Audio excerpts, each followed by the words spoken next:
Hi guys, I'm Zach and this is GG Fist Bump.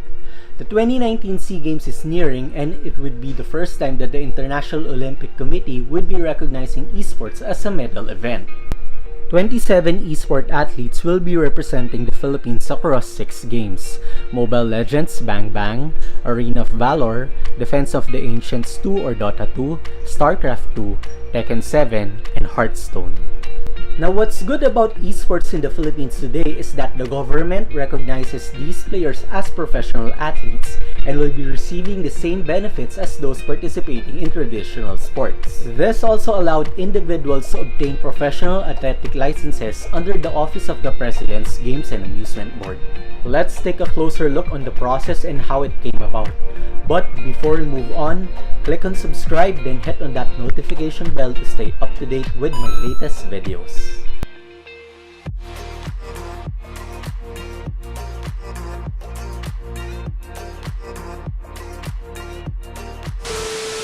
So why would you need an esport license?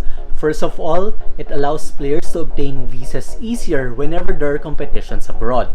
Back in 2016, there were members of Dota 2 Filipino teams TNC Pro Team and Execration that were barred from leaving the country on their way to the International 6 or TI6 competition in Seattle, Washington because they needed P1 visas to enter the United States. Fortunately, due to the assistance of Senator Bam Aquino, who was a supporter of esports, these teams were able to get the visas 1 week before the event. And their presence in the competition, particularly TNC, allowed the Philippines to be recognized in the esports scene. It was in this event that TNC pulled off the biggest upset in Dota 2 history when it swept what many believe to be the best team in the tournament, 2-time major champions Team OG. Fast forward to July 2017, the government, through the Games and Amusement Board or GAB, started giving out athletic licenses. This was a win for the esports community who longed for support and recognition from the government. GAB, as an agency mandated to regulate professional sports in the country, released Resolution Number 2017-21, which are the guidelines governing the conduct of esports in the Philippines. Now, in these guidelines, players participating in professional esport events in the Philippines now need to have licenses in order to participate in tournaments classified as professional, whether you're a Filipino citizen or not. The resolution does not classify events with a purely amateur field as a professional event. However, should such an event have a prize pool or token serving as a prize that exceeds the value of 10,000 Philippine pesos, it automatically becomes a professional event under Section 2. Such events will require all participants to have licenses of their own, which may not be practical for amateur players or for those who simply wish to try their hand in competing. Now, 10,000 pesos isn't really that big considering that you have to fork in a registration fee which can be 200, maybe 300 pesos for the tournament, as well as an 800 peso athletic license which you'll be needing time and effort to get. And out of the total number of players, the only ones who will be getting prizes are the champions and the runners-up.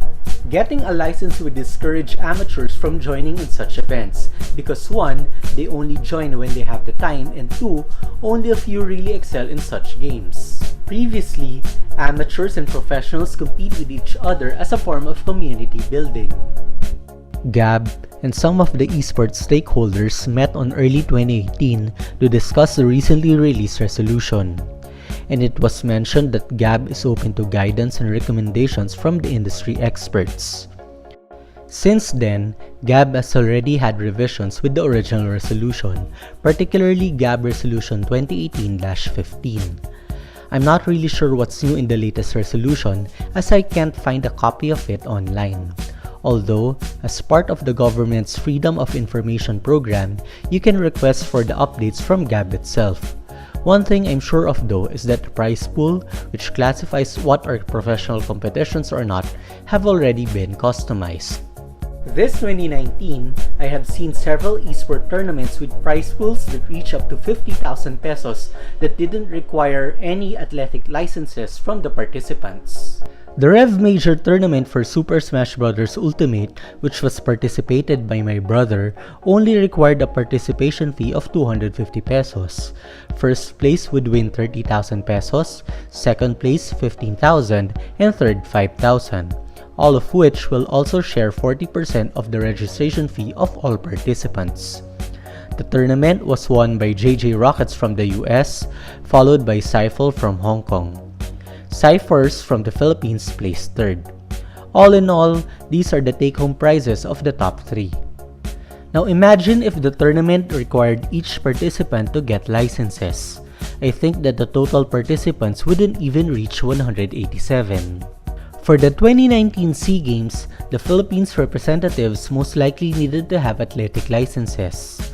It is a major inter-country competition in which the Philippine government spent hundreds of millions to host this year. So how does one apply for an athletic license? Drop by the main GAB office in Makati. If you're outside Metro Manila, it was mentioned during the stakeholders consultation that GAB will be setting up licensing hubs in the Vismin area through their existing satellite offices. Get a professional sport application form. This, by the way, can also be downloaded from the official GAB website. A short interview might be conducted, which includes questions like what kind of game genre you're into and which competitions have you already joined in the past. Prepare the following requirements. Number 1. Any valid government-issued ID. Number 2. Parental consent for minors. Number 3. Income tax return. Number 4. Endorsement letter or certificate of membership from any of the accredited esports associations or clubs. And lastly, number 5. Drug test results for marijuana and shabu. You'll also need to fork out 800 pesos plus 10 pesos for the legal research fund. All of these are necessary, including drug testing, as being drug-free is a cornerstone of Philippine professional sports. Once submitted, processing of your esports license will only take a day or less, provided that all requirements are met satisfactorily. Now, the player license will be valid for 1 year. It must be renewed on or before your birthday, or else face a late renewal penalty, an additional 50% of the basic license fee. And that's it. Although there are a lot of Filipino gamers, it is a process that a lot of people wouldn't be getting into, unless you're part of the handful that makes it into the big leagues. So, for most people, this should remain a form of entertainment more than a calling. And with that, I think we're done. If you found this video helpful, interesting, or entertaining, click on subscribe, then hit on that notification bell for more content just like this. Again, I'm Zach, and this is GG Fist Bump.